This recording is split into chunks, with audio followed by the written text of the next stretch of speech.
Hey YouTube, it's Prince Vortex here, or Tyler McCollumore, you know me. Um, I'm here to bring you something new to this channel. Something I've been really fond of since this game came out, and this game is called Yu-Gi-Oh! Duel Links. I've been a really big fan. It's old school Yu-Gi-Oh! Brings back a lot of cool memories. Very competitive online scene, which is why I'm a big fan of it. I'm a really big fan of strategic games. And this game is something that you can be strategic on, being free to play, because I'm cheap. So I really like that, and ever since day one, this game has had me hooked. And since I just figured out how to stream and record off my phone, I thought I would just give it a try uploading YouTube videos and seeing what you guys think. So the first couple videos I'm going to make are going to be kind of rough, but as we go along, I feel like I'll get more comfortable, and hopefully with your help and with my skill over time that I'll build, we'll make some really cool videos, and both of us will have a lot of fun together. So right now, in this game state, I'm pretty far. I've reached King of Games, which is the highest you can go on the competitive ladder.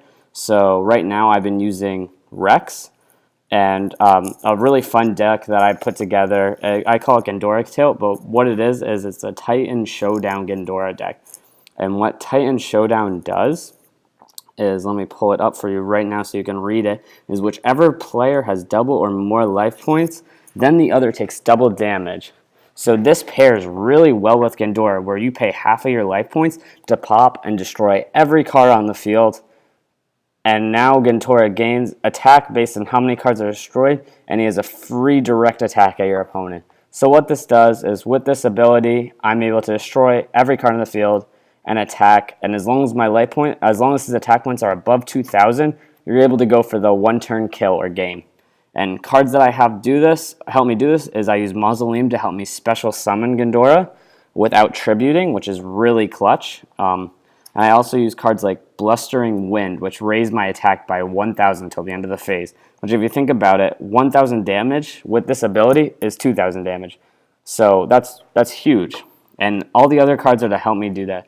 I use Yomi Ship to stall, Whitehorn to be aggressive and stall my opponents even more, Mecha Phantom Beast to summon tokens that allow me to stall for more. You get the idea right now.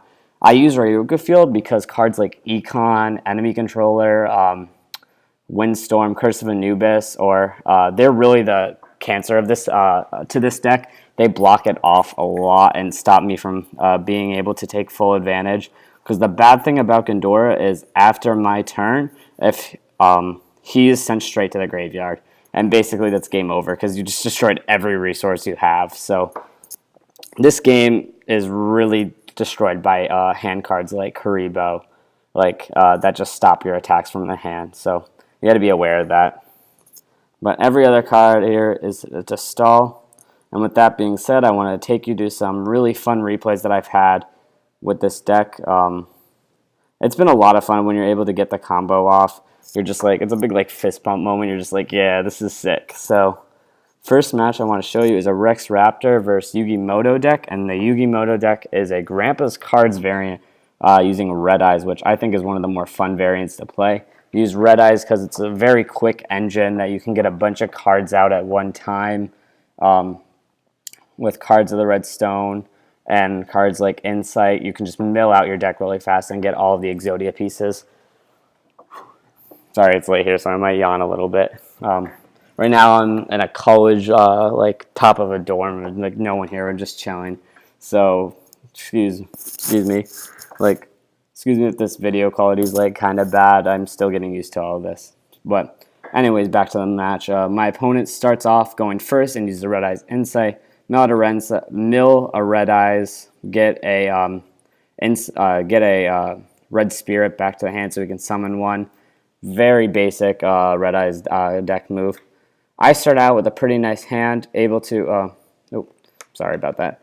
I started out with a Mausoleum Gandora, which is key cards in my combo. Also Blustering Wind.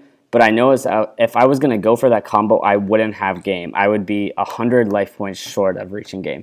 So what I decided to do instead is get my Whitehorn Dragon up, get my attack above 2400, and just attack. So really to stop him from making sure my life points don't go below 2,000 so I can't summon Gandora. So this ends up being really big. So then the next turn, he sets enough cards for me to win the game if I pop Gandora's effect. And I'm not worried about these two cards being econ because of this build. They really don't have room for the like enemy controller windstorm and stuff. So I'm just going to go full aggression, full YOLO, don't even care what the backroad is. I'm popping the effect no matter what. I want this game right here. So that's what I'm going to do. I pop my Blistering Wind even though I don't need it and attack for 5,600 damage right there. Crazy. That's the fun of this deck. That's what this deck can do. It's great. It feels good to play. I love getting the combo off. So that's the first match right there. The next match we have is against Cyber Angels. Cyber Angels is one of the strongest meta decks right now, if not the strongest. No deck really comes close to it. They actually nerfed the deck because a lot of people, I personally think, complained about it, which I kind of think is bull. It was allowing the meta to change, which I think is good. Excuse me. So right now we're going to play against a Mind Scan version of the deck, which means they can see my back row if their life points are above 3,000. And I start out going second with a perfect hand right here. I have a stall card. I also have my Gandora, Blistering Wind, and a Mausoleum, which is perfect. So right now they're doing their basic Cyber Angel plays. Like every Cyber Angel deck gets this out turn one, like no matter what you face, what skill, they always have this combo. But I'm worried because if you saw, they played the Angel Ritual, which allows them this machine card, which when their creatures are destroyed, they can banish this card instead. So I was worried when I popped my effect that I wouldn't that they would pop that card and I wouldn't be able to attack for game. But I think they didn't use their effect because they thought I didn't have game, so they're like, whatever, we'll let this one slide. I can go in and win next turn, but with my Blistering Wind, I was able to go for the game. And that card, I don't think a lot of people know about it, so it can catch a lot of people off guard, which is why I like it in this deck.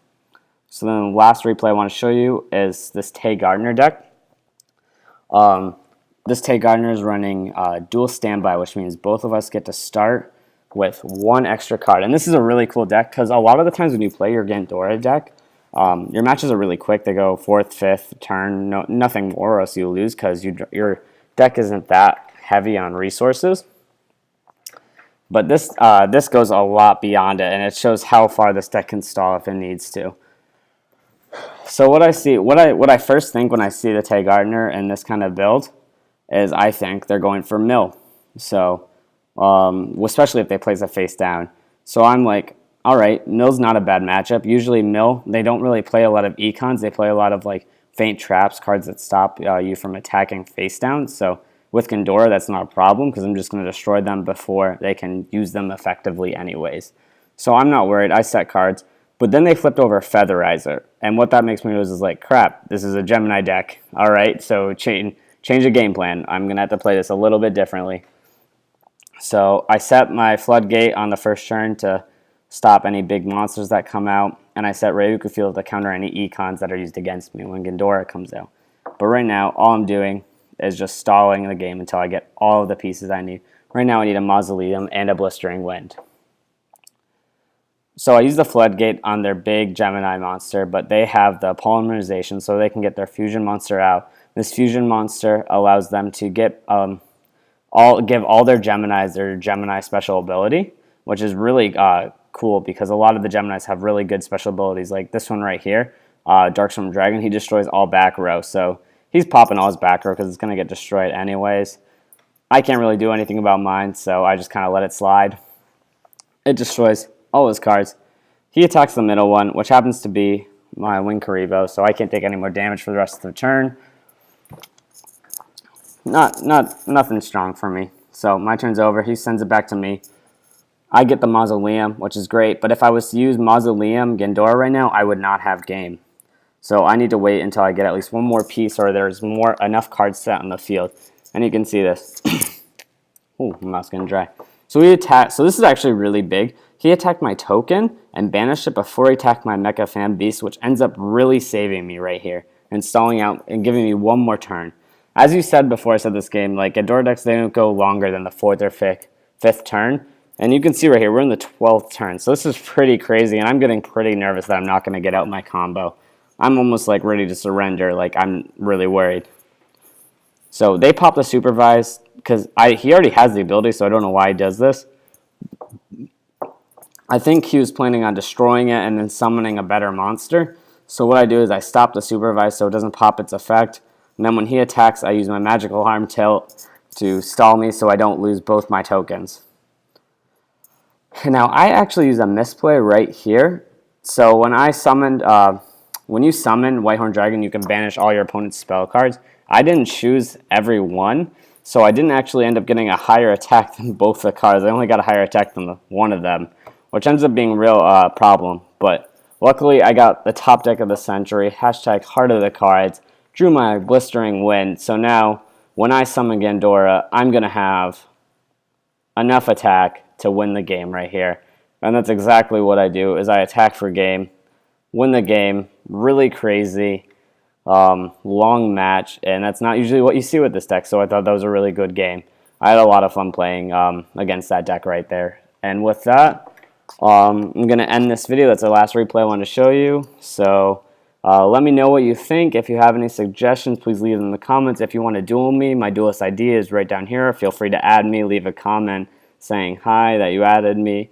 I'll make sure to add you. Hopefully we can play some games online. And I'm going to try streaming this game more on Twitch, so if you don't follow me on Twitch, I use the same Twitch name as I do for YouTube, so it should be pretty easy to find.